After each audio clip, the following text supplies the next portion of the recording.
Hey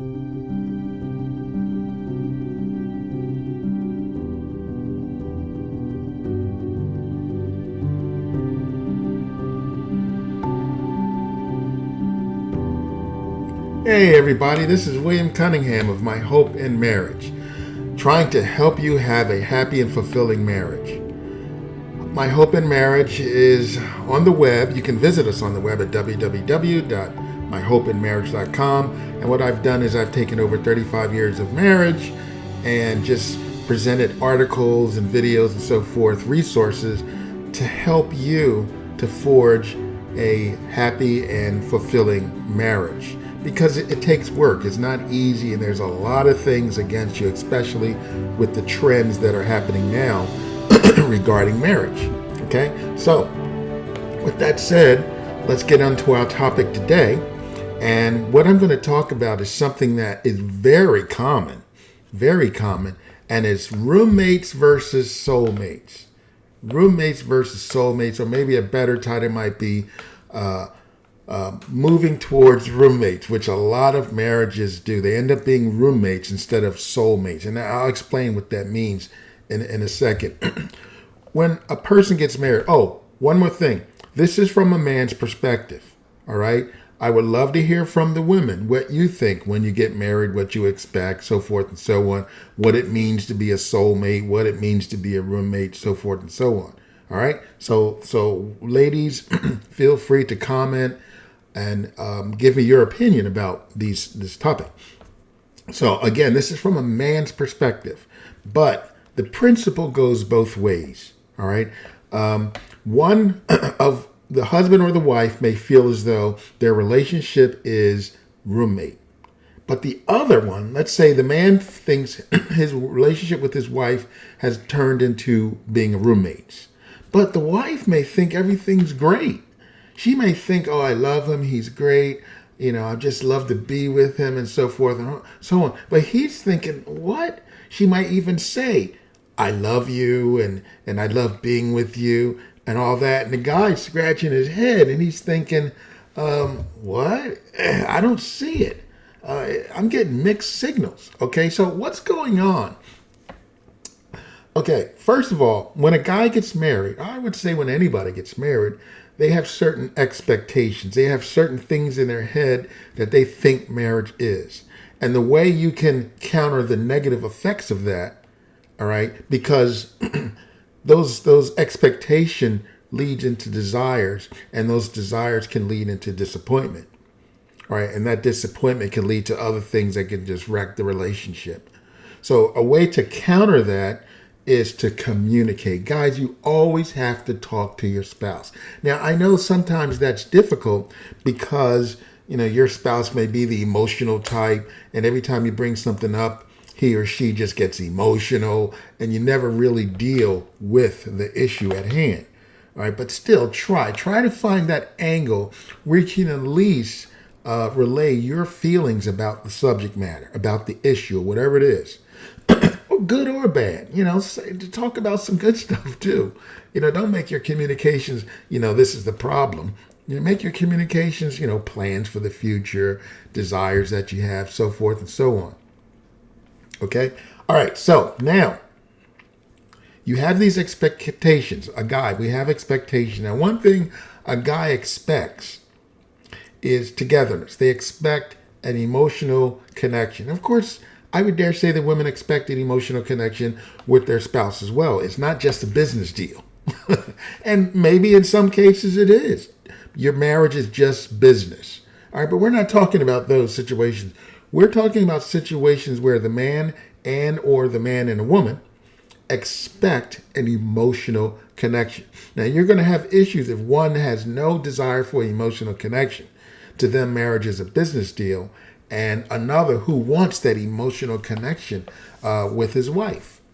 Okay, so you expect that emotional connection, but what happens is over a period of time, that emotional connection just doesn't materialize, or you may have gotten it a little bit in the honeymoon phase. Now, that the phases of marriage, and people have different ways of looking at it, but I learned a long time ago there are these phases of marriage. The first is a honeymoon. If you have the courtship phase, but then after the wedding day you have the honeymoon phase. That's when you're holding hands in the grocery store and hugging each other and all that kind of stuff. And then you have the disillusionment phase. And she doesn't brush her teeth right. She chews too loud. Where you start seeing this person as a real person and not just the love of your life and little fat angels or whatever are floating around in your head. All right, so that's the disillusionment phase. Then you have resolution phases where you resolve those issues during the disillusionment phase and you begin to accept the person as another person and you truly love them as they are. Now you don't try to change anybody, but you love them as they are because that's what you married. All right. So anyway, you have those expectations and a guy wants that intimate connection with his wife. Now, how do men intimately connect with his wife? You guys should know this by now.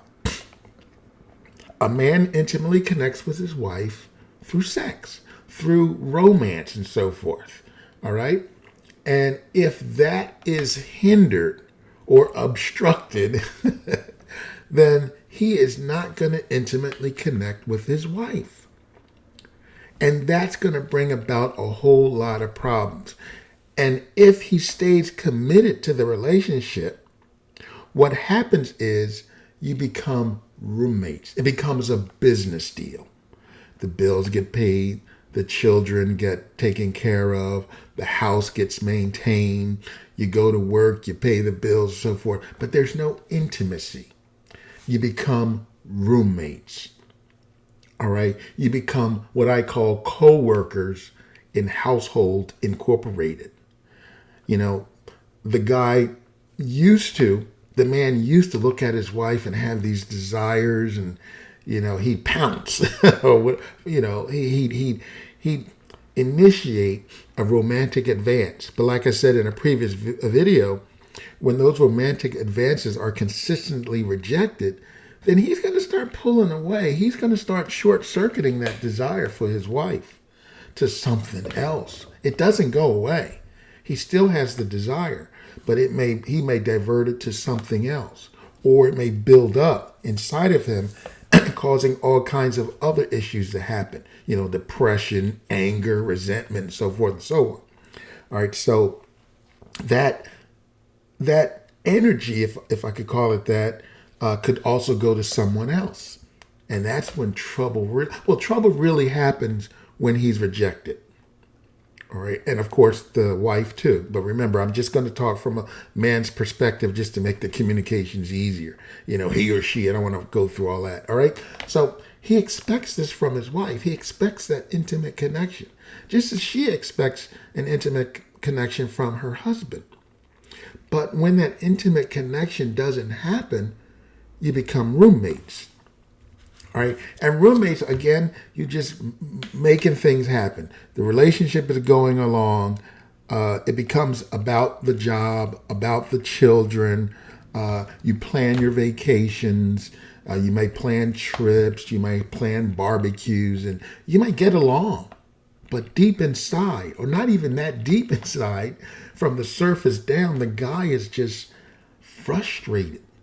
He's frustrated. And he is even more frustrated because he doesn't have this intimate connection that he so desires for his wife.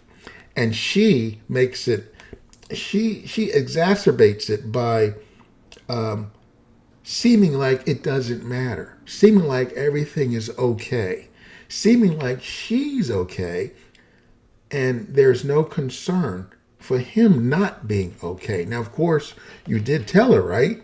You did express your feelings about, where the relationship is and so forth and so on. All right, so you have to do that. You can't just keep that to yourself and expect her or him to know through osmosis that you're frustrated. All right? So you have to consider that a relationship can move into this roommate phase because you don't nurture the relationship. For example, what have you done to specifically build a happy and fulfilling marriage? What have you done to help your marriage to be successful? Have you read any books on marriage or on men-women relationships, married relationships? Have you watched any videos? Well, you're watching one now, so good for you.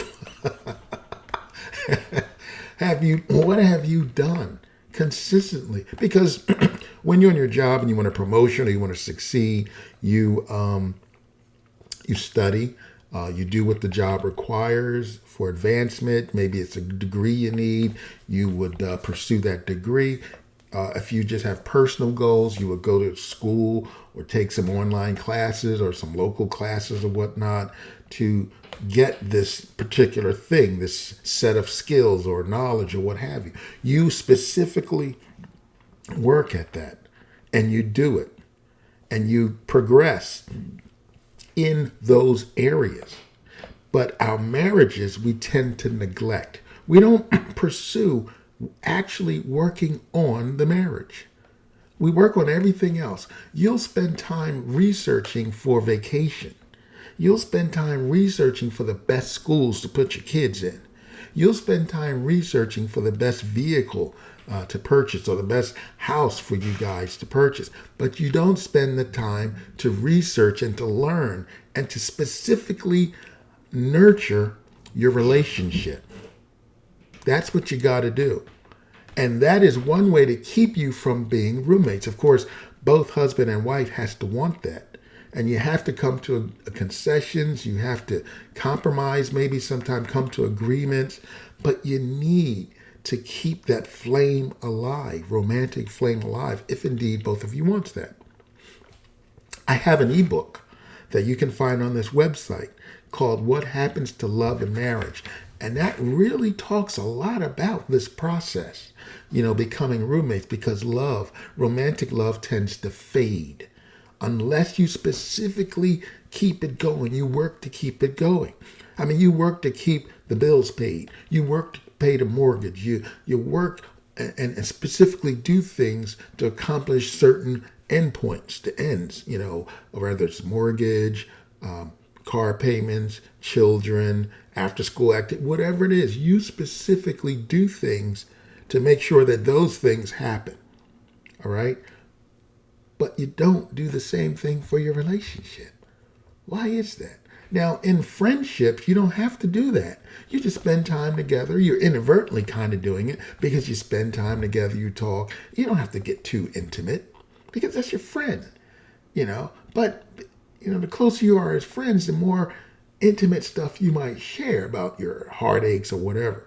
But those are things that should be normal in a marriage relationship if you feel as though it's safe. Now, if you don't feel as though it's safe to tell your spouse intimate things, then you've got a problem, Houston. All right? You need to be able to do that. So that means that your spouse isn't making the environment good for you to share, secret stuff, or not secret, but intimate stuff. All right? So you need to work at your marriage, or you will become roommates. And when you become roommates, that's just ripe for all kinds of problems because there's no emotional connection. I mean, for one thing, as far from the guy's perspective, that means he's not having sex with his wife. He's not having intimate moments where he's just caressing her, rubbing her, or feeling her up, as my wife would say. You just don't have those. And if he wants to, he may slip every now and then catch himself and realize that, this is not going to lead anywhere except to disappointment. So I'm not going to do that. Now, she may respond to that thinking, he's not touching me, he's not being affectionate, and what's wrong, and then she might start reacting negatively, and the two of you don't realize what's going on. So that's why communications is so important. So marriage, when you get married, you have these expectations, and if these expectations aren't met, then you can become resentful and so forth and so on, but you communicate to make sure that they happen. And one of the things that both of you want is an emotional connection with your spouse. A man wants an emotional connection with his wife. If he doesn't get it, then she becomes a roommate. She becomes a responsibility. She becomes a duty. That's it. His duty is to protect her. It's not fueled by any feeling, even though that's always going to be there. But all the emotional stuff is just stripped off. He doesn't feel for her the same way anymore. He doesn't have that heartfelt pain when she's sick. He's just thinking, oh, okay, we can't go on to Hawaii because she's sick. And he might even get frustrated and a little annoyed that she's sick because he doesn't have that heartfelt, intimate emotional connection with her. It's just duty. This is his responsibility. Oh, now I'm going to have to do this for her and that for her and blah, blah, blah. So I can't do this and I can't do that because he doesn't have that heartfelt, connection with her. And that's what happens when you become roommates. You don't really emotionally care for that person, so to speak. You just want to make sure things are up on the up and up. You want to make sure that things are taken care of. A man's going to want to keep his responsibility. And that's all she becomes when he doesn't have that emotional connection.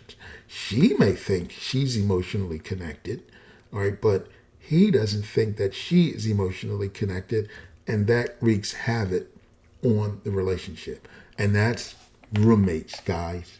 Soulmate is when you have that emotional connection. You want that emotional connection. And you may have had it in the beginning in the honeymoon phase. Remember we talked about that? Where you're holding hands and you're just affectionate, hugging each other. You have sex, 5 times a day. I'm just kidding. But you have it frequently, right? And that begins to erode. You're like soulmates. You're connected soulically, if you will. Something I remember reading from Watchmen. You connect at an emotional level. And it's beautiful.